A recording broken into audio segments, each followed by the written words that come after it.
ಜೈ ಶ್ರೀರಾಮ್ ರೀ ಎಲ್ಲರಿಗೂ. ಮುಂಜಾನೆ ಜಲ್ದಿ ಎದ್ದು 1 ತಾಸು ಮೆಡಿಟೇಷನ್ ಮಾಡಿದೆ. ಆಮೇಲೆ ಫ್ರೆಶ್ ಆಗಿ ಜಳಕ ಮಾಡಿ ನಾ ಕುಂತೆ ಹನುಮಾನ್ ಚಾಲಿಸ ಓದಾಕ. ಹನುಮಾನ್ ಚಾಲಿಸ ಓದಿ ಇವತ್ತಿನ ಫಸ್ಟ್ ವರ್ಕೌಟ್ ಮಾಡಕ್ಕೆ ಹೊರಗೆ ಬಂದೆ ರೀ. ಅಲ್ಲಿ ಗೆಸ್ಟ್ ಹೌಸ್ ಹೊರಗೆ ಸಣ್ಣ ಸಣ್ಣ ದೇವಿ ಗುಡಿಗಳು ಇದ್ದರು.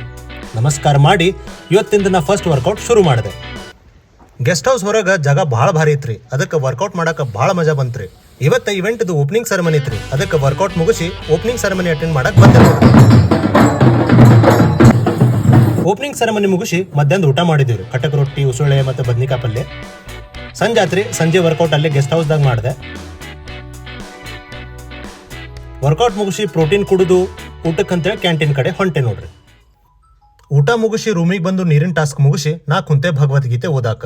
ಇಲ್ಲಿ ಕೃಷ್ಣ ಪರಮಾತ್ಮ ಹೇಳ್ತಾರ, ಅಷ್ಟಾಂಗ ಯೋಗ ಪದ್ಧತಿಯಲ್ಲಿ ಹೊಸದಾಗಿ ದೀಕ್ಷೆ ಪಡೆದವನಿಗೆ ಕರ್ಮವೇ ಸಾಧನ.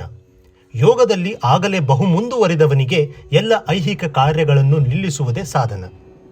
ಕೃಷ್ಣ ಪರಮಾತ್ಮ ಕೈ ಮುಗಿದು ಇವತ್ತಿನ 2ನೇ ಮೆಡಿಟೇಷನ್ ಮಾಡಕ್ ಕುಂತರಿ. ಇಲ್ಲಿಗೆ ನಂದು ಡೇ 6 ಮುಗಿತ್ರಿ.